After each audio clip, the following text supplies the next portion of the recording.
Avant d'en aborder les différentes étapes, vous devez savoir pourquoi la préparation du sol est très importante et pourquoi les fermiers doivent, ensemble, s'organiser et planifier. Ici, nous nous intéressons particulièrement au système d'irrigation et aux champs de riz pluviaux des bas-fonds. La préparation du sol précédant la période de pousse du riz est extrêmement importante. Lors de la préparation du sol, l'idéal est d'également défricher, désherber, pré-irriguer, labourer et planer.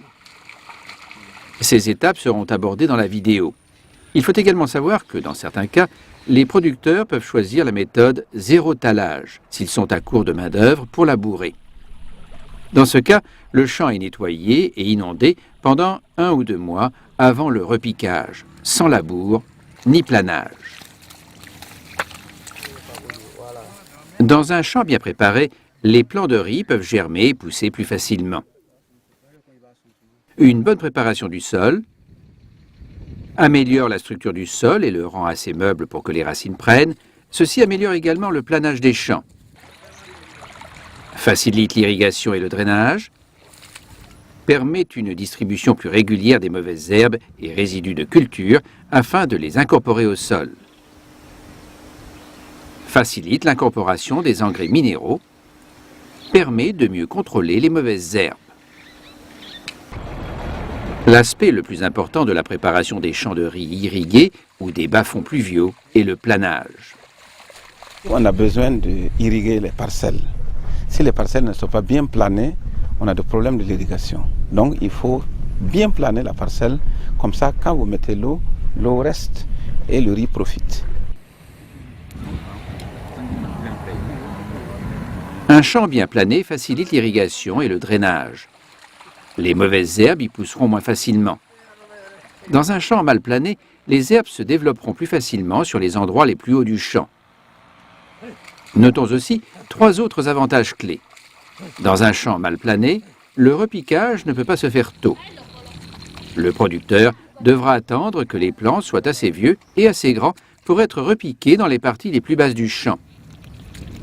Cependant, des plants plus vieux n'assureront pas un bon tallage et ceci aura un impact négatif sur la croissance et la récolte. Les engrais minéraux épandus sur un champ mal plané s'échapperont vers les niveaux les plus bas du champ, ce qui entraînera une récolte de riz irrégulière. Troisièmement, lorsque le champ n'est pas bien plané, le riz ne vient pas à maturité de façon uniforme. Les plants des parties plus hautes seront mûrs plus rapidement que ceux des parties plus basses. Maintenant que nous connaissons l'importance du planage, voyons pourquoi nous devons soigneusement planifier les activités des champs. Dans la mesure du possible, les fermiers d'une zone donnée doivent commencer la riziculture tous en même temps. Si la culture évolue de la même façon d'un champ à l'autre, les différentes opérations seront simplifiées, comme par exemple la maîtrise des oiseaux et la gestion de l'eau. Planter presque en même temps tous les champs d'un périmètre irrigué ou d'un bas-fond nécessite une très bonne organisation.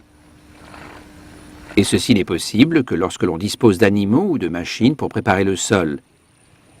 Et ce n'est également possible que lorsque les activités liées à la récolte et l'après-récolte sont mécanisées. Le labour est très important. Si vous avez des animaux et un tracteur, vous pouvez préparer le sol et respecter le calendrier pour planter votre riz.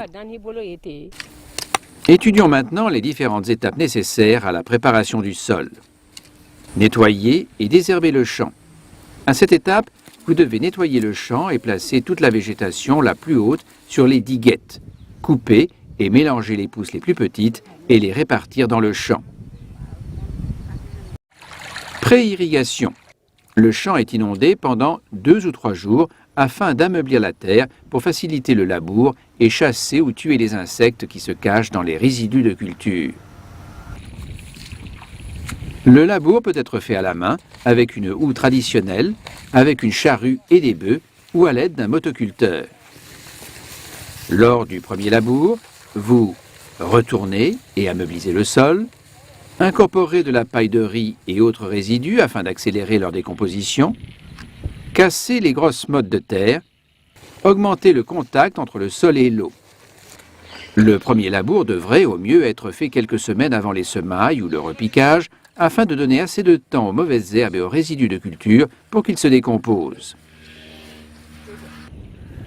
En inondant le champ d'une couche d'une dizaine de centimètres d'eau pendant 2 ou 3 semaines, vous tuerez les insectes nuisibles qui se cachent dans les mauvaises herbes, les résidus de culture et le sol.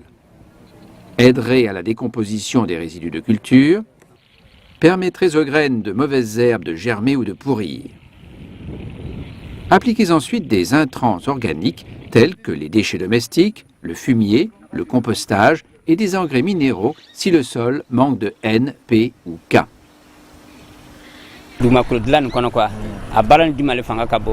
L'ajout de matière organique est la tâche la plus difficile, mais ceci permet une meilleure récolte.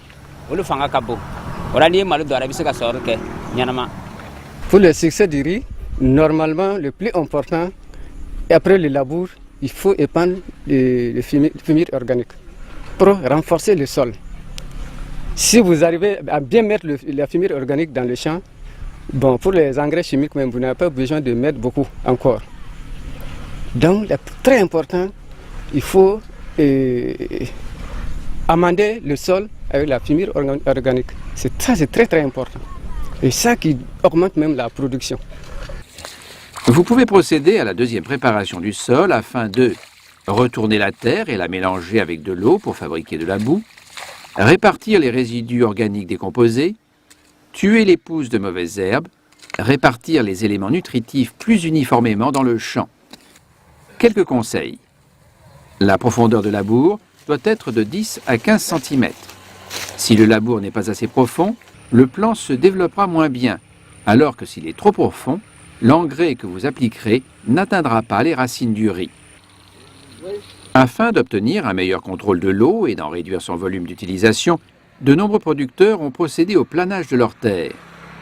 Ceci peut être fait en 2 étapes. La première étape consiste à faire un planage rudimentaire, en aplanissant les parties les plus hautes du champ pour les répartir sur les parties plus basses. Après le labour et l'inondation, vous devez procéder à un second planage plus précis.